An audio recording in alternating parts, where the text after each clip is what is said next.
நேர்கள் அனைவருக்கும் அஸ்ஸலாமு அலைக்கும் வரஹ்மத்துல்லாஹி வபரகாத்துஹு. மற்றும் ஒரு காணொளி ஊடாக உங்களை சந்திப்பதில் மிக்க மகிழ்ச்சி அடைகின்றேன். இணையத்தில் மீண்டும் வைரலாகி வரும் ஒரு உணர்ச்சிகரமான சம்பவம் பலருடைய கண்களில் கண்ணீரை வரவழைத்திருக்கிறது. பாகிஸ்தானை சேர்ந்த ஒரு முதியவர் புனித ஹஜ் பயணத்தை மேற்கொள்ள வேண்டுமென்ற ஒரு ஆசையோடு சுமார் 43 ஆண்டுகளாக சிறுக சிறுக பணம் சேமித்து வந்துள்ளார். அவருடைய வாழ்க்கை மிகவும் எளிமையானது. பெரிய வசதிகளோ செல்வங்களோ எதுவும் கிடையாது. இருந்தாலும் ஒரு நாள் அல்லாஹ்வின் இல்லத்தை பார்க்க வேண்டும் என்ற ஆசையை மட்டும் அவர் விடவில்லை. காலங்கள் கடந்து போயின, வயது அதிகரித்தது, உடல் பலவீனமடைந்தது. ஆனால் ஹஜ் செல்ல வேண்டும் என்ற கனவு மட்டும் குறையவே இல்லை. தன்னிடம் இருந்த சிறிய நிலத்தையும் நண்பர் ஒருவருக்கு விற்றுள்ளார். அதற்கு பிறகு அதே நிலத்தில் கூலி தொழிலாளியாகவே வேலை செய்து தனது ஹஜ் செலவுக்கான பணத்தை சேமித்துள்ளார் என்பதே இந்த கதையின் மிகப்பெரிய உணர்ச்சியான பகுதி. இறுதியாக அல்லாஹ் அவருடைய நீண்ட நாள் துவாவை ஏற்றுக்கொண்டான். அந்த முதியவர் மக்கா நகரை அடைந்தார். இஹ்ராம் உடை அணிந்தார். ஹஜ்ஜின் புனித நிலத்தில் காலடி வைத்தார். ஆனால் அல்லாஹ் அவருக்காக எழுதியிருந்த இறுதி நேரமும் அங்கேயே வந்தது.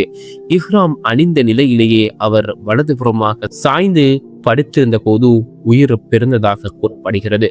அந்த புகைப்படம் சமூக வலைத்தளங்களில் பெரிதும் பகிரப்பட்டு பலரை சிந்திக்க வைத்திருக்கிறது.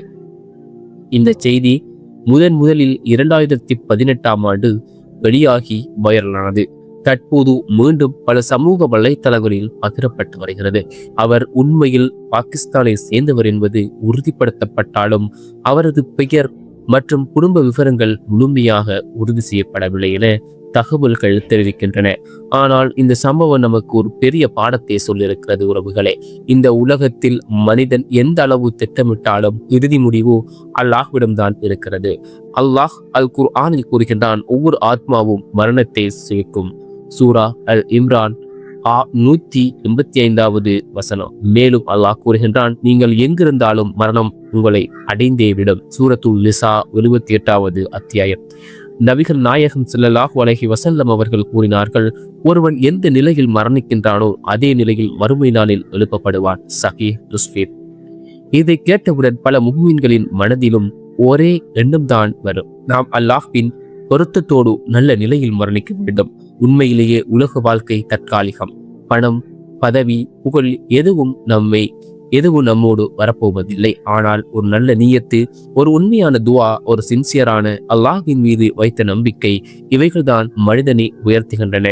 அல்லாஹ் இந்த சகோதரனுக்கு ஜன்னத்துல் ஃபிர்தௌஸை வழங்குவானாக. நம் அனைவருக்கும் ஈமானோடு நல்ல முடிவை வழங்குவானாக. ஆமீன். இன்ஷா அல்லாஹ் மற்றும் ஒரு காணொளி ஊடாக உங்களை சந்திக்கின்றேன்.